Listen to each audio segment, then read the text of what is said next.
విహారి గురించి ఇంట్లో అందరూ టెన్షన్ పడుతూ ఉంటే లక్ష్మి విహారికి తలకి కట్టు కట్టించి ఇంటికి తీసుకొస్తుంది. అందరూ విహారిని చూసి కంగారు పడితే అంబిక మాత్రం విహారి బతికిపోయాడని డిసప్పాయింట్ అయిపోతుంది. విహారికి ఏమైంది అని పద్మాక్షి అడిగితే లక్ష్మి జరిగిందంతా చెప్తుంది. నువ్వెవరో కానీ మా విహారిని కాపాడావు. చాలా చాలా థ్యాంక్స్ అని నీ కాలు కడిగి నెత్తిన చల్లుకోవాలని యమున అంటుంది. ఇక సిరి పాప కంగారుగా విహారి దగ్గరికి వెళ్ళి నాన్న నాన్న అనడంతో ఈ పాప విహారి గారికి సహస్రమ్మకి పుట్టిన బిడ్డ అనుకుని లక్ష్మి షాక్ అవుతుంది.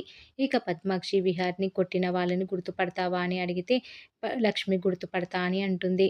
ఇంతలో బయట నుంచి క్రిష్ పరుగున వచ్చి బ్యాట్‌మ్యాన్ ఏమైంది అని విహారి దగ్గర కూర్చొని ఏడిస్తే లక్ష్మి తన కొడుకుని చూసి షాక్ అయ్యి నా కొడుకుని ఎక్కడ చేర్చాలి అనుకున్నానో అక్కడికే చేరాడు అని చాలా సంతోషపడిపోతూ ఉంటుంది లక్ష్మి.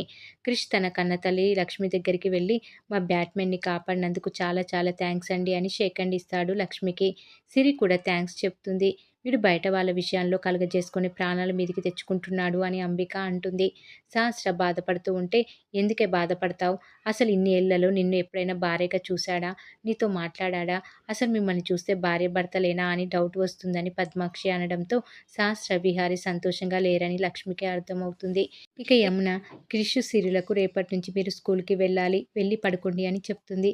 పండు ఇద్దరిని తీసుకొని వెళ్తాడు. ఇక లక్ష్మి బాధపడుతూ వెళ్ళిపోతుంది. లక్ష్మి వెళ్తూ వెళ్తూ ఓ చోట ఆంజనేయ స్వామి కనిపించడంతో అక్కడికి వెళ్ళి దండం పెట్టుకుని ఏడుస్తూ ఉంటుంది. విహారి గారు ఆయన కుటుంబం సంతోషంగా ఉండాలని నేను దూరంగా వెళ్ళాను. కానీ ఇక్కడ ఇంకోలా జరుగుతుందని ఏడుస్తూ ఉంటుంది లక్ష్మి. నా పరిస్థితి ఏంటి తండ్రి? జీవితాంతం ఇలా నా వాళ్ళకి దూరంగా ఉండాల్సిందేనా అని పెద్దగా ఏడుస్తూ ఉంటుంది లక్ష్మి. లక్ష్మిని వెతుక్కుంటూ సంధ్య అక్కడికి వస్తుంది. ఇక లక్ష్మిని సంధ్య తన ఇంటికి తీసుకెళ్తుంది. విహారిని అందరూ తినమని బతిమలాడితే తినడు విహారి. ఇంతలో సిరి వచ్చి విహారికి తినిపిస్తుంది. ఇక్కడితో ఈరోజు ఎపిసోడ్ కంప్లీట్ అవుతుంది. మరి ఏం జరగబోతుంది అనేది రాబోయే ఎపిసోడ్‌లో తెలుసుకుందాం.